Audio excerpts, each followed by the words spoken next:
mas o pastor Silas é a maior voz do mundo evangélico.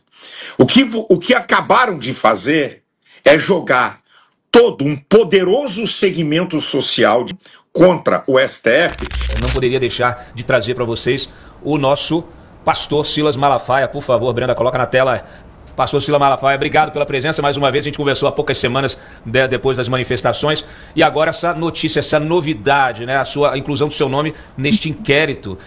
Olha, realmente, eu quero te ouvir, porque eu tô querendo saber. Você fala inglês? Silas, você fala inglês, você tá articulando com o Trump, você tá ligando pro Trump. O que você tá fazendo? O que você fez para ser incluído nesse inquérito? Obrigado pela presença. Ô, Cláudio, obrigado. Cláudio, obrigado pela oportunidade de estar aqui com você e com os amigos. Você falou, você matou a história no início. É tiro de bazuca contra o STF. Vocês vejam o absurdo. Primeiro, que eu não falo inglês. Segundo, que eu não tenho relacionamento com Donald Trump ou com alguém do seu governo. Para vocês terem uma ideia da brincadeira. Agora, nós temos que entender o modus operandi do ditador da toga Alexandre de Moraes. Ele tem um modus operandi: silenciar e calar quem incomoda ele. Há 4 anos, mais de 50 vídeos que eu venho denunciando os crimes de Alexandre de Moraes. Em todas as manifestações, pode pegar os vídeos, eu não faço bravata de denúncia aleatória. Todas as vezes que eu denuncio Alexandre de Moraes, eu mostro os artigos da Constituição que ele rasga sucessivamente. A coisa é muito impressionante, Cláudio, porque o artigo 102 da Constituição, a função principal, o preâmbulo, né, o caput do artigo diz que a função principal do STF é zelar, é guardar, é fazer cumprir a Constituição. Quando um membro rasga sucessivamente a Constituição. Mas eu acredito que, não só por isso, mas incomodá-lo um bocado, para pensar. No dia 3 de agosto, Bolsonaro estava preso. A manifestação anterior, há 30 dias com Bolsonaro, que foi na época do Campeonato Mundial de Futebol, quando eu conversei com o Bolsonaro, eu falei, nós temos que fazer marcar uma posição, depoimentos, né, para o STF, por justiça. Não vai dar muita gente, mas vamos fazer. E fizemos. Então, eles debocharam, riram, não vai dar nada. Aí chegou o 3 de agosto, que não tinha Bolsonaro, e eu tomei a frente de falar e de fazer vídeos, essa coisa toda, e teve uma multidão em todo o Brasil. Eu disse, esse cara é perigoso, esse cara incomoda a gente. Vamos arrumar um jeito de intimidá-lo. Só que escolheu o cara errado para intimidar. Você sabe que a pior coisa é você lutar em alguma área com uma pessoa que ela não tem medo? Eu não tenho medo de ser preso. Para mim, ele me prender é prêmio. Não é algo que vai me constranger. Eu estou preparado psicologicamente, emocionalmente, espiritualmente. Ele pode vir do jeito que ele quiser, porque eu vou aumentar a pressão de denunciar os crimes. E eu concluo aqui essa primeira parte dizendo e provo no decorrer da conversa. Alexandre de Moraes tem que tomar um impeachment, ser julgado e preso pelo bem do Estado democrático de direito que ele está destruindo. Essa aqui é uma verdade inicial que eu quero posicionar aqui para vocês. Gostaria de trazer essa a tua participação política. Eu queria trazer para nossos espectadores, Silas, como que funciona, né, a tua liderança, né, como pastor evangélico, a tua liderança política. Quer dizer, hoje nós temos aqui no Congresso uma bancada evangélica, a Frente Parlamentar Evangélica, e que, claro, ela traciona aqui dentro do Congresso, vamos dizer assim, a pauta desse segmento importantíssimo da sociedade. Mas essa pauta ela é definida pelas lideranças desse segmento, pelas lideranças da igreja. Eu queria que você trouxesse um pouquinho essa realidade para a gente entender o tamanho, a força que tem. Me parece que essa decisão também mata na origem qualquer tentativa do Lula, do PT, de tentar se aproximar dos evangélicos, do eleitor evangélico para 2026.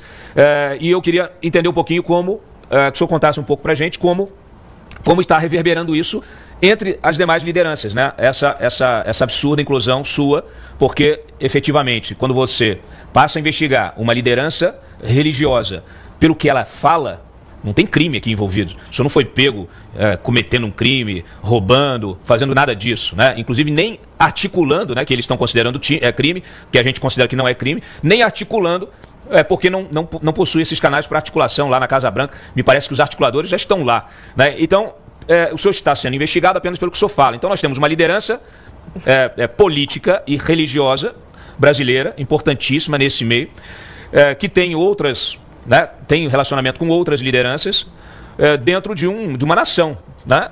E a importância que isso tem, quer dizer, quando o ministro decide investigar pelo que o senhor está falando, acaba sendo também um ataque à própria fé, à própria religião, à livre manifestação.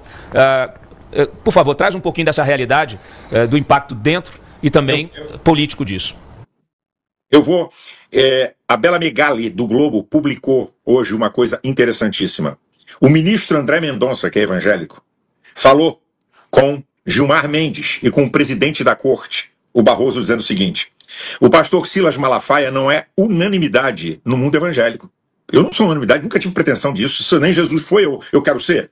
Mas o pastor Silas é a maior voz do mundo evangélico. O que acabaram de fazer é jogar todo um poderoso segmento social de mais de 30% da população contra o STF e tornar o pastor Silas Malafaia uma unanimidade. Porque eu não sou o maior, Cláudio, não sou o melhor, não sou o maior líder, eu não tenho essa vaidade, essa besteira, mas existe uma coisa muito interessante. A maioria dos líderes evangélicos, grandes líderes, maiores até do que eu, eles não gostam de falar, de se expor. E camarada, eu não tenho medo desse negócio e me exponho o tempo todo. Isso faz o quê? Com que se atraia para mim, já que esse segmento é um segmento gigantesco, então atrai para mim o que esse cara está falando. Que voz é esse cara e o que ele representa? Você sabe que o populismo, essa palavra, né, de políticos populistas, é o quê? Eles falam aquilo que o povo gostaria de falar. Então, hoje, eu encarno aquilo que a maioria dos evangélicos gostariam de falar, mas não tem o poder para falar.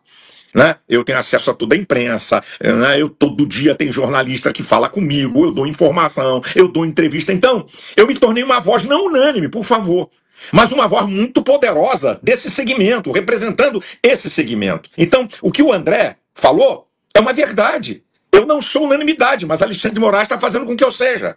Sabe? Ele está me dando um valor muito maior do que eu tenho.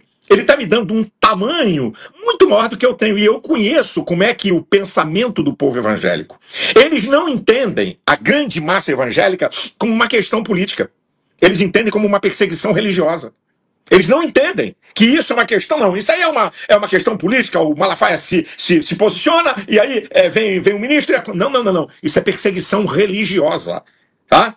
Aqui está onde ele botou a mão dele, a cumbuca. Então, como eu tenho uma certa influência, não toda uma influência, eu tenho uma certa influência. Os deputados evangélicos reconhecem isso, os senadores reconhecem isso. Eu tenho muita força junto aos deputados por questão de me reconhecer. Por quê? Eu não uso, Cláudio e amigos que estão me acompanhando, eu não uso evangeliquez. Eu não vivo usando o evangeliquez, porque Deus, e porque em nome de Jesus. Não. Eu uso fatos, política, sociologia. Porque meu pai, quando eu tinha 10 anos, meu pai me ensinou a ler jornal. Me disse como é que se lê um jornal a partir de 10 anos de idade. Eu comecei a me interessar, e a pesquisar, e a ver. Então, eu não venho com conversa de Bíblia. O livro que eu creio que é a palavra de Deus, eu tive com você aqui uma hora, eu não citei um texto da Bíblia. Eu não cito Bíblia, eu vou para o debate político. E aí é que se torna um incômodo. Eu estou incomodando Alexandre de Moraes há 4 anos, denunciando ele. Então, tudo isso aí, como é que se diz? O resumo dessa ópera toda ele mexeu com o cara errado, não por mim. Não é por mim.